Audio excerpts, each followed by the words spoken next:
Smart super Sundar నియమాన్ని వీక్షకులకు స్వాగతం. ఈరోజు మీతో మాట్లాడాలనుకున్న అంశం భారతదేశంలో అనేక మంది ప్రభుత్వ ఉద్యోగులు, కేంద్ర ప్రభుత్వ ఉద్యోగులు, రాష్ట్ర ప్రభుత్వ ఉద్యోగులు, అలాగే అనేక మంది అనేక పరిశ్రమల్లో, ఇతరితర విద్యా సంస్థల్లో ఎంతోమంది పనిచేస్తూ ఉన్నారు. కానీ ప్రభుత్వంలో కేంద్రం కానీ, రాష్ట్రం కానీ 2002కు ముందు ఉద్యోగాలు పొందిన వాళ్ళందరూ కూడా పెన్షన్‌కి అర్హులు. ఆ 2002 తర్వాత నుంచి అపాయింట్ అయిన వాళ్ళందరూ కూడా వారికి ఏ విధమైన పెన్షన్ సౌకర్యం లేదు. కానీ వాళ్ళ ఎప్పుడైతే ఉద్యోగ పదవీ విరమణ అయిపోతుందో అప్పుడు వాళ్ళకి కొంత అమౌంట్‌గా లంసమ్ అమౌంట్‌గా కొంత ఇవ్వడం జరుగుతుంది.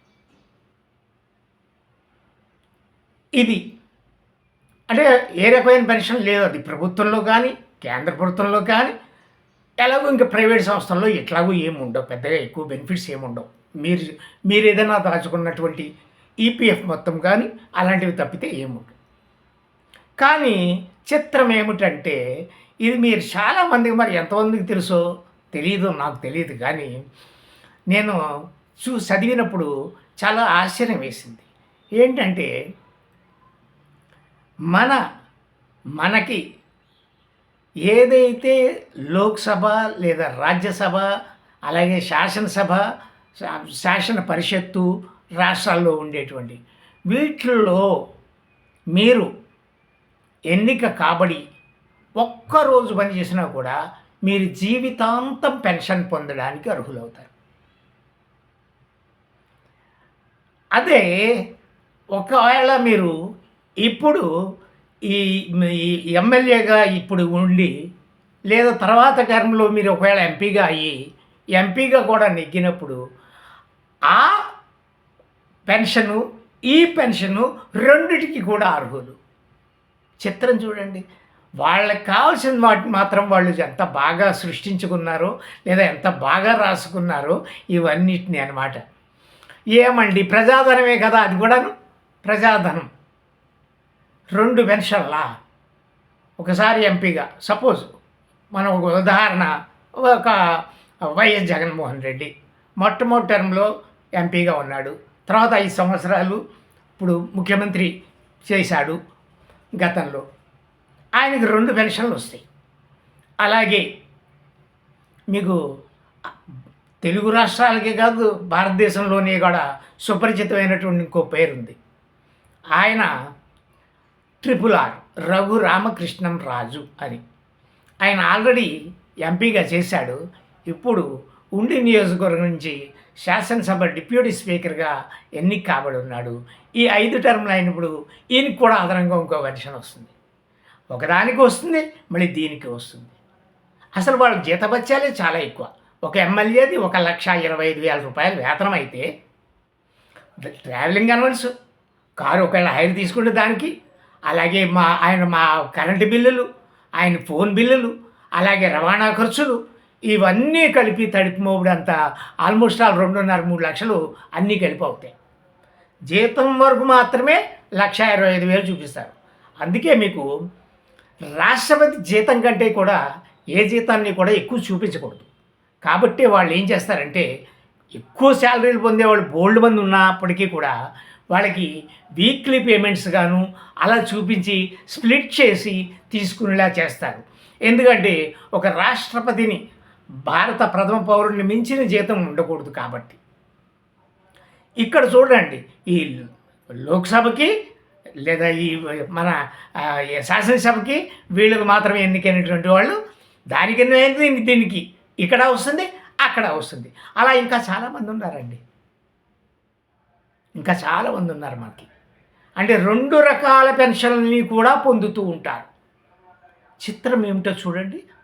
ప్రైవేట్ రంగ సంస్థల్లో పనిచేసేటువంటి, ముఖ్యంగా అంటే కొన్ని మంచి పెద్ద సంస్థలు అయ్యి ఉండి కంపెనీస్లో వాళ్ళకి రకరకాల బెనిఫిట్స్ ఉంటాయి. మెడికల్ బెనిఫిట్స్ ఉంటాయి, అవి ఉంటాయి కూడా చాలా వాటిల్లో అనమాట. కానీ బెనిఫిట్స్ ఏమీ లేకుండా ఉండే ఉద్యోగం ఏదైనా ఉందంటే టీచర్ ఉద్యోగమే ప్రైవేట్‌లో. ఏం బెనిఫిట్స్ ఉండవు. ఇంకా నువ్వు అదనంగా ఏదన్నా సిక్ అయితే నీ జీతం కోతే తప్ప నీకు ఒక్క రూపాయి రాదు. ఆఖరి రోజులో ఒక బొకే చేతిలో పెడతారు, ఇంటికి పంపిస్తారు. ఇదండి మన పరిస్థితి. ఉపాధ్యాయులదైతే ఇంకా దీన పరిస్థితి కిందే చెప్పుకోవచ్చు. ఎందుకంటే నువ్వు ఏపీఎఫ్‌లో దాచుకున్నావు ఎంత అమౌంటో ఆ అమౌంట్ వస్తుంది. ఏదో కార్మిక శాఖ పెన్షన్‌కి సంబంధించింది 1200, 1500 లోపు అదొకటి వస్తుంది. అంతే.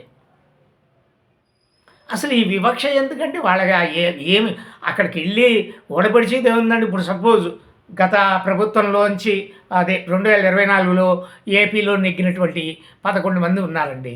11 మంది జీతభత్యాలు తీసుకుంటున్నారు. ఈ 5 ఏళ్ళు ఇలాగే ఉంటే వాళ్ళకి పెన్షన్ వచ్చేస్తుంది. వాళ్ళు ఒక్కరోజు ఎక్కడికి రాకపోయినా, ఏం చేయకపోయినా నెలవారీ జీతభత్యాలు వాళ్ళకి వెళ్ళిపోతూ ఉంటాయి అన్నీని. ప్లస్ 5 ఏళ్ళు అయిన వెంటనే ఆ 11 మంది పెన్షన్‌కి అర్హులు. ఏమోనండి. మరి ఇలాంటి విషయాల మీద మరి ఎవరైనా ఎప్పుడైనా మాట్లాడతారా ఏంటి? కేవలం వాళ్ళకి 2 పెన్షన్లా? అందులో నిరుపేదల వాళ్ళు ఏమన్నాను? అందరూ ఆల్మోస్ట్ ఆల్ పెద్ద పెద్ద పొలిటీషియన్స్, లేదా బడా బడా పారిశ్రామికవేత్తల నుంచి రాజకీయవేత్తలు. వాళ్ళకి మాత్రమే అంత ప్రయారిటీ ఇస్తూ, అంత పెన్షన్స్ అవి సౌకర్యం కల్పిస్తూ ఎందుకండి? అవసరమా? మీకు అక్కడ ఇంకా చాలా మీకు అక్కడ లోక్సభ క్యాంటీన్‌లో అవి వెళితే చాలా అతి తక్కువ రేట్‌కి. ఎందుకంటే పేదలందరూ భోంచేస్తారు కదండీ అక్కడ. లోక్సభకి ఎన్నికైన వాళ్ళందరూ కూడా ఆల్మోస్ట్ ఆల్ మహాపేదలు, నిరుపేదలు. అందుకోసం వాటిల్లో కూడా వాళ్ళకి ఎక్కువ బెనిఫిట్స్. ఏంటంటే వాళ్ళు తినేటువంటి భోజనం ఖరీదు తక్కువ ఉంటుంది. తినే బ్రేక్‌ఫాస్ట్ తక్కువ ఉంటుందండి. కానీ ప్రైవేట్‌లో ఉండేటువంటి వాళ్ళ గురించి ఎవ్వరు ఎంత మాత్రము పట్టించుకోవట్లేదు. ఈపీఎఫ్ఓ బోర్డు ఉంది. కనీస పెన్షన్ 5000 చేయాలని ఎప్పటినుంచో ఉన్న డిమాండ్ ఇది. కానీ చేయటం లేదు వాడు. ఎందుకు? మరి ఈ కొన్ని లక్షల మందికి బెనిఫిట్ అవుతుంది అది.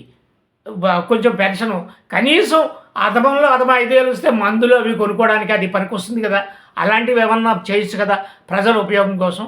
ఎంతసేపు లోక్సభలో ఉండి, రాజ్యసభలో ఉండి, శాసనసభలో ఉండి, శాసన మండలిలో ఉండి వాళ్ళకి వాళ్ళ జీతాలు వాళ్ళు పెంచేసుకుంటారు. వాళ్ళే అంతా శాసనసభలో దాంట్లో పెట్టేసి వాళ్ళే పాస్ చేసుకుంటారు. వాళ్ళే ఇష్టం వచ్చినట్టు. మరి ఇంకా ఇలాంటి ప్రైవేట్ ఉద్యోగుల పరిస్థితి ఏంటి? దీని గురించి మాట్లాడేవాడు ఎవడు? దీనికి అసలు ఇట్లాంటి సమస్యలకు పరిష్కారం ఎప్పుడు? మీరు కూడా ఆలోచించండి ఇలాంటి వాటి గురించి. వీడియో నచ్చితే లైక్ చేయండి, షేర్ చేయండి, తప్పకుండా సబ్స్క్రైబ్ చేయండి.